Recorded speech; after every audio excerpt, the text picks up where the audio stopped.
In the golden grasslands near the edge of the deep forest, a curious little meerkat named Milo loved to play hide-and-seek with his brothers and sisters. He was the smallest of the bunch, but also the most adventurous. His mother always warned him, "Never go past the old tree. That's where the forest begins." But one sunny afternoon, while chasing a bright blue butterfly, Milo forgot all about the rules. He darted past the old tree and into the shadowy woods beyond, laughing as the butterfly danced just out of reach.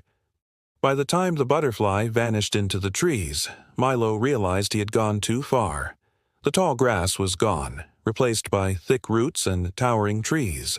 Milo turned in circles. No answer, only the creak of branches. He was lost. Tears welled up in his big, round eyes, but before he could cry, the ground trembled. Leaves fell from the trees. Something big was coming. Milo squeaked and scurried behind a mushroom. Then, out of the trees, came the biggest animal Milo had ever seen. A giant hippopotamus, her skin gray and wrinkled, her eyes gentle and kind. She looked at the little meerkat with a curious smile. "Well, what are you doing here, little peanut?" she said in a voice as deep as thunder but as soft as a lullaby. Milo peeked out. I'm lost. I can't find my way back to the grasslands."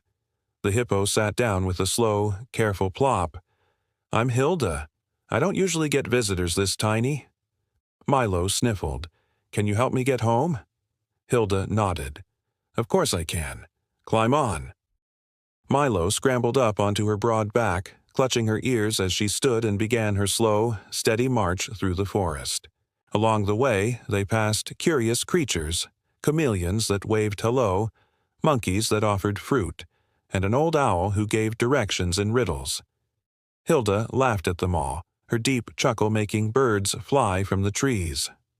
As they walked, Milo told her stories about the games he played, his family, and how he loved the warm sun on the open plains.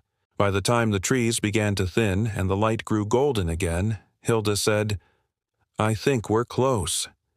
Suddenly, Milo heard it, his mother's voice calling his name. "Mama!" he squeaked, bouncing with excitement. Milo's family came rushing over, eyes wide with relief and wonder at the sight of the giant hippopotamus. "You found him!" his mother cried. Hilda smiled, her big eyes crinkling. "Just gave him a lift." "Thank you," Milo whispered, hugging her snout as best he could.